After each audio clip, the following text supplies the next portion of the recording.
Hi friends, ఈరోజు మనం స్వతంత్ర భారతదేశం మొదటి 30 సంవత్సరాల గురించి తెలుసుకుందాము. ఇది 10th క్లాస్లోని 17th లెసన్ ఫ్రెండ్స్. 1947 నుంచి 1977 మధ్య కాలంలో ఏం జరిగింది అనేది మనం ఇప్పుడు చూద్దాం. నేను already 14th, 15th, 16th lessons already complete చేశాను ఫ్రెండ్స్, 10th క్లాస్కి సంబంధించినవి. ఇప్పుడు మనము 17th లెసన్ చూద్దాం. 1950 జనవరి 26న మనం వైరుధ్యాలతో కూడిన జీవనంలోకి ప్రవేశించబోతున్నాం.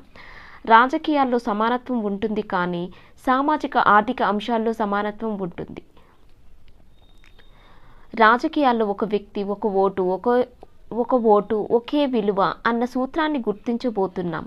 అయితే సామాజిక ఆర్థిక జీవితంలో మనకున్న సామాజిక ఆర్థిక వ్యవస్థ వల్ల ఒక వ్యక్తి ఒక విలువ అన్న సూత్రాన్ని తిరస్కరిస్తూనే ఉంటాం. వైరుధ్యాలతో కూడిన ఈ జీవితాన్ని ఎంతకాలం భరిస్తూ ఉందాం? ఎంతకాలం మనం సామాజిక ఆర్థిక జీవితాల్లో సమానత్వాన్ని సాధించకుండా ఉందాం? ఇలా ఎక్కువ కాలం కొనసాగిస్తే మన రాజకీయ ప్రజాస్వామ్యమే ముప్పునికి లోనవుతుంది. ఈ వైరుధ్యాన్ని సాధ్యమైనంత త్వరగా పరిష్కరించాలి. లేకపోతే అసమానత్వంతో పీడించబడుతున్న వాళ్ళు ఈ రాజ్యాంగ సభ కష్టపడి నిర్మించిన రాజకీయ ప్రజాస్వామిక వ్యవస్థను కుప్పకూలుస్తారు అని మనకు బిఆర్ అంబేద్కర్ గారు 1950 జనవరి 26న ఈ రాజ్యాంగం ఆమోదించిన అమలయ్యే సమయంలో మనకు చెప్పడం జరిగింది. ఈ విధంగా అన్నాడనమాట. నెక్స్ట్ 15వ అధ్యాయంలో భారత రాజ్యాంగాన్ని ఎలా రూపొందించారో చూసాం కదా. ఏకకాలంలో అనేక లక్ష్యాలు సాధించడానికి రాజ్యాంగం కృషి చేసింది. ఏంటా కృషి అంటే ఏ విధంగా రాజ్యాంగ లక్ష్యాలు సాధించడానికి ఏ విధంగా కృషి చేసిందో మనము తెలుసుకుందాం. ప్రజాస్వామిక వ్యవస్థను నెలకొల్పటం. ఫస్ట్ వచ్చేసి ప్రజాస్వామిక వ్యవస్థను నెలకొల్పటం. నెక్స్ట్ దేశాన్ని ఐక్యం చేసి ఒకే రాజకీయ విధానాన్ని రూపొందించటం. పెద్ద ఎత్తున సామాజిక ఆర్థిక మార్పులను తీసుకురావడం. 2 శతాబ్దాల పాటు విదేశీ శక్తులతో పాలించబడిన ప్రజలకు తక్కువ కాలంలో జాతి లక్ష్యాలను రూపొందించి వాటిని సాధించడానికి వ్యవస్థాగత విధానాలను ఏర్పరచటం చిన్న విషయమేమీ కాదు. భారతదేశ స్వాతంత్ర్యం అనంతరం చరిత్రలో తొలి సంవత్సరాలు నిర్ణయాత్మక పాత్రను పోషించాయనటంలో సందేహం లేదు. దేశ ఐక్యత సమగ్రతను కాపాడటం, సామాజిక ఆర్థిక మార్పులని తీసుకురావడం, ప్రజాస్వామిక వ్యవస్థ పనిచేసేలా చూడడం అన్నవి దేశ నాయకత్వం ముందున్న ప్రధాన సవాళ్లు. ఈ సమస్యలలో ఒకదానికొకటి సంబంధం ఉండి సమతుల్యం దెబ్బతినకుండా జాగ్రత్త తీసుకోవాల్సి వచ్చింది. ఉదాహరణకి ప్రజాస్వామ్యాన్ని పణంగా పెట్టి అభివృద్ధి లక్ష్యాలను, దేశ ఐక్యత సమగ్రతలను సాధించటానికి లేదు. ఈ అధ్యాయాలలో ఒకదానితో ఒకటి ముడిపడి ఉన్నాయి. ఏమంటున్నారు? ప్రజాస్వామ్యాన్ని పరంగా పెట్టి అభివృద్ధి లక్ష్యాలని, దేశ ఐక్యతను సమగ్రతను సాధించడానికి లేదు. ఈ అధ్యాయంలో ఒకదానితో ఒకటి ముడిపడి ఉన్న ఈ 3 అంశాలతో పాటు రాజ్యాంగము, ప్రజాస్వామ్యము ఎలా పనిచేశాయో, జాతి నిర్మాణంలోకి కీలకమైన అంశాలను భారతదేశం ఎలా ఎదుర్కొందో చూద్దాం. మొదటి సార్వత్రిక ఎన్నికలు. కొత్త రాజ్యాంగం కింద నిర్వహించబోయే మొదటి సార్వత్రిక ఎన్నికలు భారతీయ ప్రజాస్వామ్యానికి ఎంతో కీలకమైన. బ్రిటిష్ పాలన నుంచి స్వాతంత్రం వచ్చిన తర్వాత ప్రజాస్వామిక పంథాన్ని అనుసరించడానికి భారతదేశం కట్టుబడి ఉండటాన్ని ఇవి సూచిస్తాయి. పాశ్చాత్య దేశాలలో లాగా ముందుగా ఆస్తి ఉన్న వాళ్ళకి, తరువాత ఇతర సామాజిక వర్గాలకి ఓటు హక్కును దశల వారీగా విస్తరింపచేయకుండా భారతదేశంలో వయోజనులందరికీ ఒకేసారి ఓటు హక్కు కల్పించారు. ఉదాహరణకి స్విట్జర్లాండ్లో మహిళల ఓటు హక్కు 1971లో కానీ లభించలేదు. సామాజిక కోణాల కారణంగా కూడా మొదటి ఎన్నికలు కష్టమయ్యాయి. జనాభాలో అధిక భాగానికి చదవటం రాయటం రాదు. వాళ్ళు తమ ఎంపికను ఎలా తెలియజేస్తారు? దేశంలోని కొన్ని ప్రాంతాలలో మహిళలు వాళ్ళ తండ్రి లేదా భర్త ద్వారా గుర్తింపబడేవారు. వాళ్ళకి వేరే ప్రత్యేక గుర్తింపు ఉండేది కాదు. మహిళలకి సమాన హక్కులు ఉండి దేశాన్ని మరింత సామాజిక సమానత్వంపై తీసుకెళ్లటానికి ఇది మారాల్సి ఉంది. ఓటర్ల జాబితా ఎలా తయారు చేయాలి? దేశవ్యాప్తంగా ఎన్నికలను నిర్వహించే బాధ్యతను చేపట్టడానికి ఈ ఎన్నికల కమిషన్ ఏర్పాటు చేశారు. నిరక్షరాస్యత సమస్యలు అధిగమించడానికి ఎన్నికల సంఘం రాజకీయ పార్టీలు అభ్యర్థులు సూచించేలా రోజువారీ జీవితం నుంచి కొన్ని గుర్తుల్ని ఉపయోగించటం అన్న వినూత్న ఆలోచనతో ముందుకు వచ్చింది. ఈ సృజనాత్మక వినూత్న ప్రయోగం కారణంగా సుదీర్ఘ వివరణల అవసరం లేకుండా బొమ్మను గుర్తిస్తే సరిపోయింది. ఇదే విధానం ఇప్పటికీ కొనసాగుతూనే ఉంది. దీనిని మరింత సులభతరం చేయడానికి మొదటి ఎన్నికల్లో ప్రతి అభ్యర్థికి బయటి వైపు వాళ్ళ గుర్తు అంటించిన వేరువేరు బ్యాలెట్ పెట్టెలను కేటాయించారు. తాను ఎంచుకున్న అభ్యర్థి బ్యాలెట్ పెట్టెలో ఓటరు తన ఓటును వేస్తే సరిపోతుంది. ఎన్నికలకు సిద్ధమవుతున్న క్రమంలో ఓటు వేసేలా ప్రజలను ప్రోత్సహించడానికి పెద్ద ఎత్తున ప్రచారం చేయాలి. అయితే అంటే ఈ ఎన్నికలు ఒక్కొక్క ప్రదేశంలో ఒక్కొక్కలా జరిగాయి. అవి ఎలా జరిగాయి అనేది మనం ఇప్పుడు చూద్దాం. ఎన్నికల వివరాలు 1852లో జరిగిన వివరాలు ఏ విధంగా ఉన్నాయి అనేది చూద్దాం. పరిధా వ్యవస్థని ఖచ్చితంగా పాటించే జిల్లాలో సాధారణంగా కేవలం మహిళా అధికారులతో ప్రత్యేక మహిళా పోలింగ్ కేంద్రాలని ఏర్పాటు చేశారు. ఆజ్మీర్ ఒక రాజపుత్ మహిళ పూర్తిగా కప్పిన రథంలో పోలింగ్ కేంద్రానికి వచ్చింది. ఆమె శరీరమంతా వెల్వెట్ వస్త్రంతో చుట్టి ఉంది. మళ్ళీ ఓటు వేయకుండా చెరిగిపోని సిరా చుక్క వేయించుకోవడానికి చాచిన ఎడమ చూపుడు వేలు తప్ప ఆమె శరీరంలోని మరో భాగాన్ని కనిపించనీయలేదు. కొన్ని గ్రామాలు మొత్తంగా కలిపి ఓటు వేశాయి. అస్సోం నుంచి వచ్చిన నివేదిక ప్రకారం ఒక గిరిజన గ్రామ ప్రజలు ఓటింగ్ జరగడానికి ఒకరోజు ముందే ప్రయాణం చేసి అక్కడికి చేరుకున్నారు. అస్సోం నుంచి వచ్చిన ప్రజలు అన్నమాట. అయితే ఆ రాత్రి అంతా వాళ్ళు పెద్ద పెద్ద మంటలు చుట్టూత పాటలు పాడుతూ ఆటలు ఆడుతూ గడిపారు. సూర్యోదయం అయ్యే వరకు ఇలా గడిపారనమాట. ఆ తర్వాత పోలింగ్ కేంద్రాలకి ఒక వరుసలో క్రమశిక్షణతో కవాతు చేస్తూ వెళ్ళారు. పెప్సు ప్రజలు అంటే Patiala and east Punjab state union. PEPSU అంటే Patiala and east Punjab state union ప్రాంత ప్రజలు ఎవరికి ఓటెయ్యాలో నిర్ణయించుకునే సమస్యకు పరిష్కారంగా ఆ అభ్యర్థులు యువ ప్రతినిధులకు కుస్తీ పోటీ పెట్టి అందులో గెలిచిన అభ్యర్థికి ఓటు వేస్తామని అంగీకారానికి వచ్చారు. పోలింగ్ కేంద్రాల్లో సమర్పించడానికి ఎన్నో వస్తువులను తీసుకువచ్చారు. బ్యాలెట్ పెట్టెలని తెరిచినప్పుడు తమ విశ్వాసాన్ని ప్రకటించే ఉత్తరాలు, ఒక్కసారి ఆహారం, బట్టలు ఇవ్వమని వేడుకొని విన్నపాలు కనిపించాయి. అంటే ఇదంతా మనకు ఎలా తెలుస్తుందంట? 1958లో మార్గరెట్ డబ్ల్యూ ఫిషర్, జోన్ వి బోండ్యురాండ్ రాసిన ప్రజాస్వామిక ఎన్నికలలో భారతీయ అనుభవం పుస్తకం నుంచి తీసుకున్న అంశాలివి. ప్రచురణకర్త ఎవరు? ఇండియన్ ప్రెస్ డైజెస్ట్ వాళ్ళు ప్రచురించారు దీన్ని.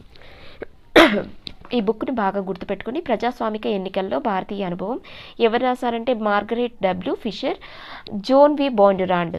ఎప్పుడు రాశారు? 1958లో. నెక్స్ట్ వచ్చేసి రాజకీయ వ్యవస్థలో ఏకపార్టీ ఆధిపత్యం. స్వతంత్ర భారతదేశం 1952, 1957, 1962లో జరిగిన మొదటి 3 సార్వత్రిక ఎన్నికల్లో ఇతర అభ్యర్థుల్ని నామమాత్ర స్థానాలకు పరిమితం చేస్తూ భారత జాతీయ కాంగ్రెస్ అఖండ విజయం సాధించింది. భారతదేశానికి జవహర్లాల్ నెహ్రూ మొదటి ప్రధానమంత్రి అయ్యారు. ఇతర పార్టీలు ఏ ఒక్కదానికి 11% మించి ఓట్లు రాలేదు. మొత్తం పోలైన ఓట్లలో 45%తో కాంగ్రెస్ 70%కి పైగా స్థానాలు గెలుచుకుంది. ఇతర ఏ పార్టీ కూడా కాంగ్రెస్కి సమీపంలో లేదు.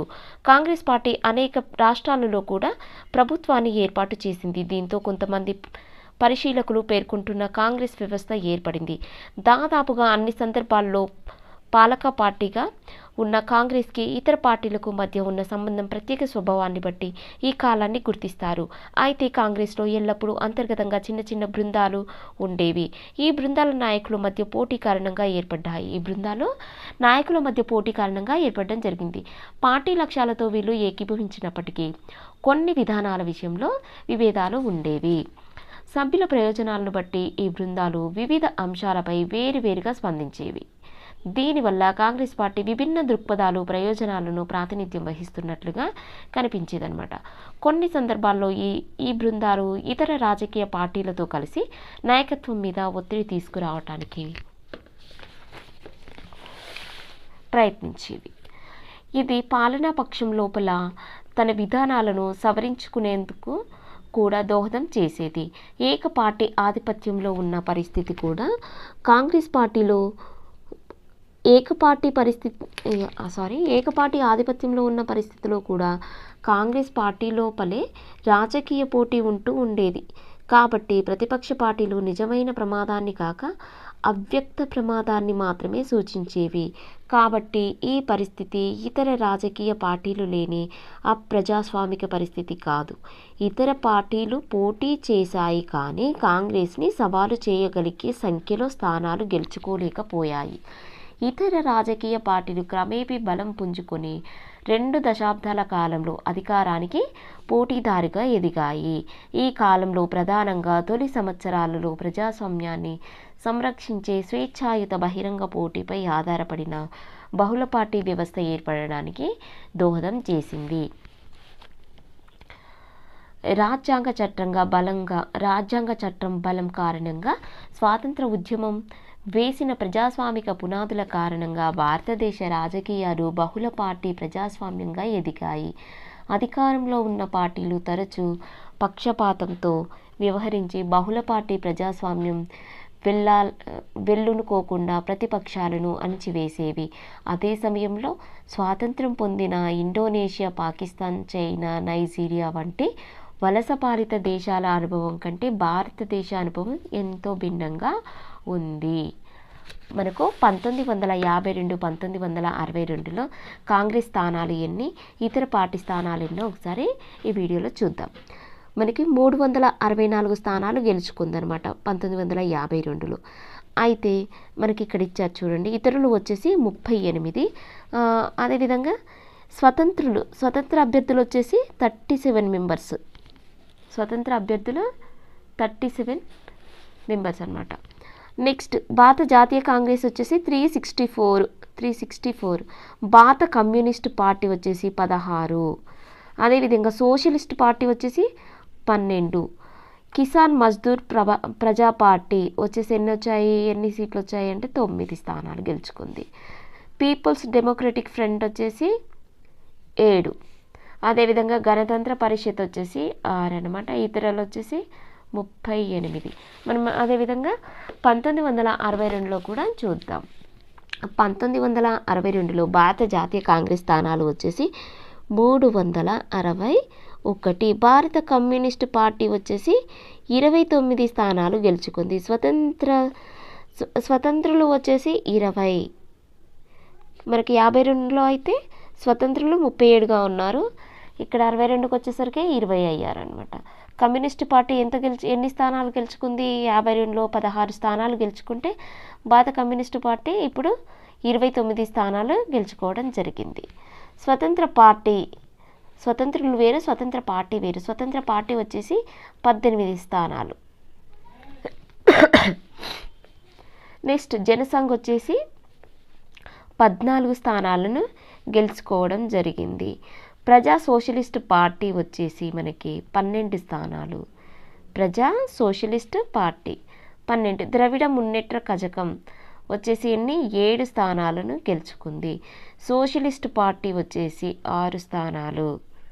సోషలిస్ట్ పార్టీ 52లో అయితే 12, ఇక్కడైతే 6 స్థానాలను గెలుచుకోవడం జరిగింది. ఇతరాలు 27, అప్పుడు 38గా ఉంటే 27. మనకు నెక్స్ట్ వచ్చేసి రాష్ట్రాల పునర్వ్యవస్థీకరణ గురించి తెలుసుకుందాం. కొత్తగా ఏర్పడిన దేశం ఎదుర్కొన్న మొదటి సవాళ్లలో భాషా ప్రాతిపదికగా రాష్ట్రాలను పునర్వ్యవస్థీకరించాలన్న కోరిక కూడా ఒకటి. బ్రిటిష్ కాలంలో దేశం ప్రెసిడెన్సీలు ఏంటి? కలకత్తా, మద్రాస్, బాంబే గాను, సెంట్రల్ ప్రావిన్సెస్, బీహార్ వంటి అనేక పెద్ద రాష్ట్రాలుగాను విభజించి ఉండేది. దేశంలో అధిక భాగం అనేక సంస్థానాల కింద ఉంది. ఈ రాష్ట్రాలలో పలు భాషలు మాట్లాడే ప్రజలు కలిసి జీవిస్తున్నారు. ఉదాహరణకి మద్రాస్ ప్రెసిడెన్సీలో తమిళం, మలయాళం, కన్నడం, తెలుగు, గోండి, ఒడియా భాషలో మాట్లాడే వాళ్ళు ఉన్నారు. తమిళం, మలయాళం, కన్నడం, తెలుగు, గోండి, ఒడియా భాషలు మాట్లాడే వాళ్ళు ఉండేవాళ్ళు. ఒకే భాషను మాట్లాడుతూ పక్క ప్రాంతాల్లో ఉంటున్న ప్రజలంతా ఒకే రాష్ట్రంగా సంఘటిత పరచాలంటూ కోరసాగారు. వీటిల్లో సంయుక్త కర్ణాటక, మద్రాస్, మైసూర్, బాంబే, హైదరాబాదుల్లో కన్నడ మాట్లాడే ప్రజలను కలుపుతూ సంయుక్త మహారాష్ట్ర, మహా గుజరాత్ ఉద్యమం, ట్రావెన్కోర్, కొచ్చిన్ సంస్థానాల విలీనం, సిక్కులకు పంజాబ్ రాష్ట్రం వంటి కోరికలు ఉండేవి. ఇక్కడ చూడండి ఫ్రెండ్స్, మళ్ళీ ఒకసారి చదువుదాం ఇది. ఇప్పుడు ఒకే భాషను మాట్లాడుతూ పక్కపక్క ప్రాంతాల్లో ఉంటున్న ప్రజలంతా ఒకే రాష్ట్రంగా సంఘటితపరచాలంటూ కోరసాగారనమాట. వీటిలో ఏంటంట, కర్ణాటక, సంయుక్త కర్ణాటక అంటే మద్రాసు, మైసూరు, బాంబే, హైదరాబాదుల్లో కన్నడ మాట్లాడే ప్రజలను కలుపుతూ ఈ సంయుక్త కర్ణాటకగా ఏర్పడాలని, సంయుక్త మహారాష్ట్ర, ఈ మహారాష్ట్ర నుంచి ఈ సంయుక్త మహారాష్ట్ర, అదేవిధంగా మహా గుజరాత్ ఉద్యమం, ట్రావెన్కోర్లో కొచ్చిన్ సంస్థానాల విలీనం, సిక్కులకు పంజాబ్ రాష్ట్రం వంటి కోరికలు ఉండేవి. ఈ కోరికలను అంగీకరించటం వల్ల దేశ ఐక్యతను పెంచడానికి దోహదం చేస్తుందా, లేక భాషా ప్రాతిపదికన దేశం విభజనను తెస్తుందా అన్నది ప్రధాన అంశంగా మారింది. మత ఆధారంగా దేశ విభజన జరగటంతో నాయకులు మనసులో భారతదేశ భద్రత, సుస్థిరత పట్ల అనుమానాలు, భయాలు కలగసాగాయి. భాషా ప్రాతిపదిక రాష్ట్రాల పునర్వ్యవస్థీకరిస్తే దేశం ముక్కలుగా కావడానికి దారి తీస్తుందని భయపడసాగారు. కాంగ్రెస్ పార్టీ భాషా ప్రాతిపదికపై సంఘటితమై ఉన్నప్పటికీ ఆ ఆధారంగా దేశాన్ని పునఃసంఘటితం చేస్తామని మాట ఇచ్చినప్పటికీ స్వాతంత్రం వచ్చిన తరువాత అందుకు వెంటనే పూనుకోలేదు. తెలుగు మాట్లాడే ప్రజలు అన్నిటికంటే తీవ్ర ఉద్యమాన్ని చేపట్టారు. భాషా ప్రాతిపదికన రాష్ట్రాలకు అనుగుణంగా కాంగ్రెస్ చేసిన తీర్మానాన్ని అమలు చేయాలని వాళ్ళు పట్టుపట్టారు. బ్రిటిష్ పాలనలో కూడా ఆంధ్ర మహాసభ క్రియాశీలంగా ఉంది. మద్రాస్ ప్రెసిడెన్సీలో తెలుగు మాట్లాడే ప్రజలను ఒక తాటి క్రిందకి తీసుకువచ్చే ప్రయత్నాలు చేసింది. ఈ ఉద్యమం స్వాతంత్రం తరువాత కూడా కొనసాగింది. విన్నపాలు, దరఖాస్తులు, వీధులలో కవాతులు, నిరాహార దీక్షల వంటి పద్ధతులను ఇందుకు ఉపయోగించారు. ఈ కోరికను కాంగ్రెస్ వ్యతిరేకించటం వల్ల తెలుగు మాట్లాడే ప్రాంతాల్లో మొదటి ఎన్నికలు కాంగ్రెస్ ఎక్కువ స్థానాలను గెలుచుకొని ఈ కోరికను కాంగ్రెస్ వ్యతిరేకించటం వల్ల తెలుగు మాట్లాడే ప్రాంతాల్లో మొదటి ఎన్నికల్లో కాంగ్రెస్ ఎక్కువ స్థానాలను గెలుచుకోలేదు. భాషా ప్రాతిపదికగా ఉద్యమాన్ని బలపరిచిన పార్టీలు ఎక్కువ స్థానాలను గెలుచుకున్నాయి. మద్రాస్ రాష్ట్రం, ఆంధ్ర రాష్ట్రం, హైదరాబాద్ రాష్ట్రం, మైసూర్ రాష్ట్రం, బాంబే రాష్ట్రం, ట్రావెన్కోర్, కొచ్చిన్, కూర్గ్, ఇది కూర్గా, ఓకే, కూర్గ్, పాండిచ్చేరి, ఇది పాండిచ్చేరి, పుదుచ్చేరి. రాష్ట్రాల పునర్వ్యవస్థీకరణ ముందు ద్వీపకల్ప దక్షిణ ప్రాంతంలో వివిధ ప్రాంతాలని చూపించే పటం. ఇది మొత్తం హైదరాబాద్, ఇది వచ్చేసి ఆంధ్ర రాష్ట్రం. నెక్స్ట్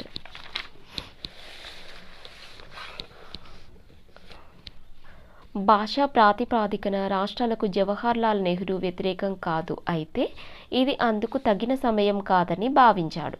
ఆనాటి నాయకులలో ఈ విషయంలో ఇదే ఏకాభిప్రాయం ఉండేది.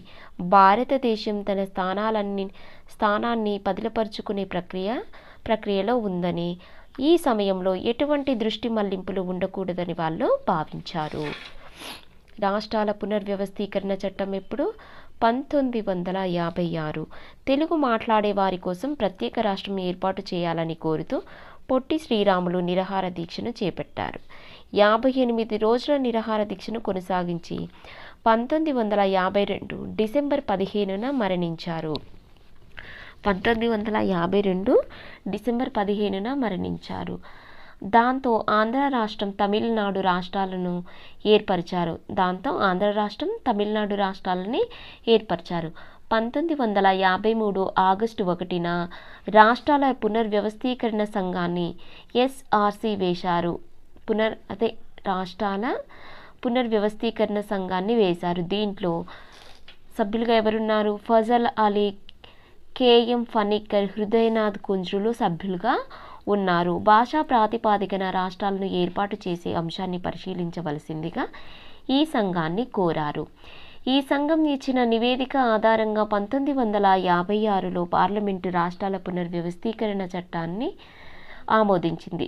దీని ఆధారంగా 14 రాష్ట్రాలు, 6 కేంద్రపాలిత ప్రాంతాలు ఏర్పడ్డాయి. భాషా ప్రాతిపాదికన రాష్ట్రాలను ఏర్పాటు చేస్తున్నప్పుడు గోండి, సంథాలీ లేదా ఒరాన్ వంటి గిరిజన భాషలను పరిగణలోకి తీసుకోలేదన్న విషయాన్ని గుర్తుంచుకోవాలి. భాషా ప్రాతిపాదిక రాష్ట్రాలను ఏర్పాటు చేస్తున్నప్పుడు గోండిని, సంథాలీ లేదా ఒరాన్ వంటి గిరిజన భాషలని పరిగణలోకి తీసుకోలేదన్న విషయాన్ని గుర్తుంచుకోవాలి. ఎక్కువ మంది ప్రజానికం మాట్లాడే తమిళం, తెలుగు వంటి భాషలను మాత్రమే పరిగణలోకి తీసుకున్నారు. భాషా ప్రయుక్త రాష్ట్రాలు ఏర్పడటం ప్రజల అభీష్టం ఎలా నెగ్గిందో, ఒక సమస్యను రాజకీయాలు ఎలా పరిష్కరించాయో తెలియజేస్తుంది. ఇప్పుడు ఒక్కసారి వెనక్కి తిరిగి చూసుకుంటే భాషా ప్రాతిపాదికన రాష్ట్రాల పునర్వ్యవస్థీకరణ నాయకులు భయపడినట్లుగా దేశాన్ని బలహీనపరచలేదు. అది భారతదేశం బలపడడానికి దోహదపడింది. ఓకే ఫ్రెండ్స్, ఈ వీడియో ఇంకా లెంతీ అవుతుంది ఫ్రెండ్స్. నేను నెక్స్ట్ వీడియోలో దీన్ని కంటిన్యూ వీడియో చేస్తాను. ఎవరికైనా ఎక్స్ప్లెనేషన్ నచ్చినట్లయితే షేర్ చేయండి, లైక్ చేయండి, సబ్స్క్రైబ్ చేసుకోండి friends. Thank you so much.